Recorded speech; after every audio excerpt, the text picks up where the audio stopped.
What if I told you that the root cause of fascism wasn't capitalism, but patriarchy? Stay with me on this one.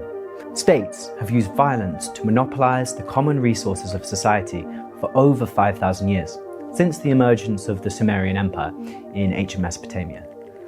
The current hegemonic forces that dominate our world today are simply the bastard offshoots of this ancient central civilization, which depends upon the same fundamental tools as ever: violence, imperialism, war, plunder, torture, ideological dominance, propaganda, religion, bureaucracy. Throughout history, these forces have been unleashed against all democratic and free societies that dared to exist outside of their control. But who were the first group to be colonized by this system of state power? Well, it was women. The archaeological and anthropological evidence is clear. Prior to Sumeria, human society was overwhelmingly democratic and matriarchal. Resources necessary for survival were held in common. Decisions about what to forage and hunt were made collectively. And there was no institution of marriage, nor a prolific culture of child abuse. Women pioneered essential technologies that drove the development of civilization, including pottery, agriculture, and weaving, which are referenced as the 100 gifts in the ancient myth of Inanna and Enkidu. In order to destroy democratic society and claim these technologies for themselves, Abdullah Öcalan speculates that during the period between 9,000 and 5,000 years ago, an alliance was formed between a group of old men who wished to become the new god kings, and those hunters who became the first soldiers to follow orders in return for a share of the spoils of war, and the shamans who, in return for creating the ideological foundations of patriarchy, became the revered priest class of the new male god. This process occurred over centuries and was fiercely resisted both by women and by society collectively, as reflected in the Enkidu myth, in which he steals the 100 gifts from the mother goddess Inanna and enslaves her as both his daughter and wife. The institution of marriage has had a catastrophic effect on democratic society.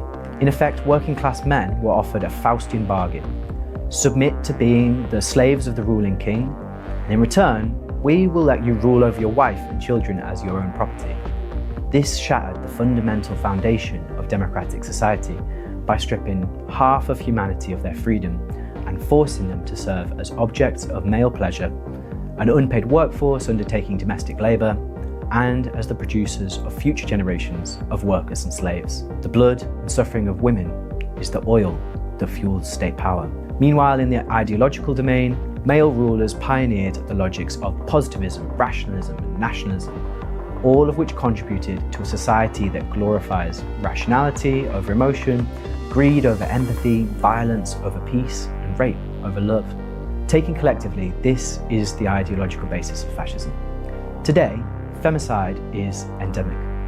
The state leverages new tools including AI, surveillance, psyops, social media manipulation, individualism, and consumerism to perpetuate the dominance of patriarchy within our culture.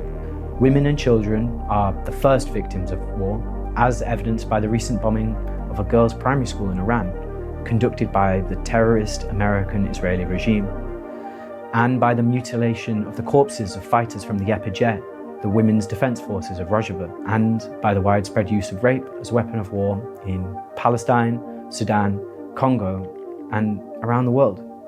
Yet, we are often blind to the ways in which femicide is perpetuated in the West. A great war has been waged to turn back what little progress has been made towards the liberation of women, by once again leading young men to believe that feminism has gone too far, that the commodification of feminine sexuality unfairly advantages women, and that the most depraved forms of patriarchy must be reinstated to save civilization. Yes, we control your bodies. Hi, hi, I'm your Republican congressman. It's your body, my choice. Paedophile culture is not only a practice of global elites, but is being systematically spread amongst the population through paid-off manosphere influencers and the porn industry, to the extent that millions of women and girls worldwide endure horrific conditions of abuse within their own homes. The rise of the far right within the UK has in large part been driven by the weaponization of the grooming gangs narrative. That is, that it is primarily gangs of Muslims who are abusing vulnerable women within our communities. Yet the truth is far darker. At every level, from our schools, in privately run children's care homes, within the workplace, within the music scene, within the police, within Parliament, and within our homes, and on our streets, women and children face misogyny and sexual abuse. The left cannot win by ignoring the righteous rage of millions of working class women who have turned to the far right out of desperation because they see them as the only group willing to speak out against the exploitation of women. We must not be afraid of becoming a proud intersectional feminist movement who devote as much practical solidarity towards working class women facing domestic abuse and sexual exploitation as we do with Palestine or our trans comrades. For as long as this system of patriarchy has existed, women have resisted. Witches and healers kept alive the old animist traditions that connected people with the land. Lesbians, trans, non-binary and gender non-conformists have defied categorization and subjugation based on their sex. Countless women have given their lives to the struggle for women's liberation. The Kurdish freedom movement and the women's resistance of the autonomous territory of Rojava are inspirational examples of the fierce determination with which women carry out the struggle against patriarchy, not only by taking up weapons against ISIS, but also throughout every level of society, from the co-chair system of governance within the communes, in which no singular man is allowed to wield authority by himself, to the autonomous organisation of women in the fields of politics, economics, science, education, defence and history. Meanwhile, groups such as Network for Women Weaving the Future are coming together to build World Women's Democratic Confederalism, a global alliance of feminist movements for the abolition of patriarchy. Abdullah Öcalan said that in order to construct a democratic society, we have to kill the dominant male.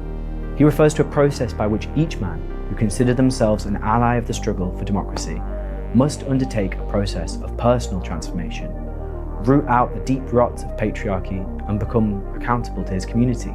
Ask yourself, are you undertaking the necessary work to develop a revolutionary personality in your personal relationships and in your activism? Do the groups in which you're a part of, be they a political party or a revolutionary collective, deeply understand that, as Thomas Sankara declared, there is no true social revolution without the liberation of women? This Sunday, the 8th of March, is International Women's Day.